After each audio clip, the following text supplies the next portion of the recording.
پیارے بچوں، السلام علیکم ورحمۃ اللہ وبرکاتہ۔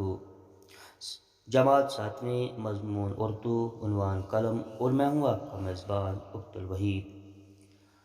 نظم میں پوچھے گئے سوالات کے جوابات پیش خدمت ہیں۔ پہلا سوال ہے، نظم میں قلم کی کون کون سی صفتیں بیان کی گئی ہیں؟ جواب ہے، نظم میں قلم کی مندرجہ ذیل صفتیں بیان کی گئی ہیں۔ نمبر 1، قلم سے مصور انمول نقش کھینچتا ہے۔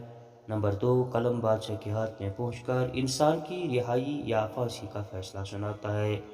نمبر 3، قلم انسان کے مشکل وقت میں کام آتا ہے۔ اور نمبر 4، قلم شاعر کے ہاتھ میں پہنچ کر حسن کا انمول نقشہ کھینچتا ہے۔ پہلے بچوں، اسی نظم کا دوسرا سوال آپ کی خدمت میں پیش ہے۔ عالم قلم سے کیا کام لیتا ہے؟ جواب ہے، عالم قلم کے ذریعے سے لوگوں کو علم کے نور سے منور کرتا ہے۔ پیارے بچوں، دوسرے ویڈیو میں باقی سوالات کے جوابات پیش خدمت ہیں۔ السلام علیکم۔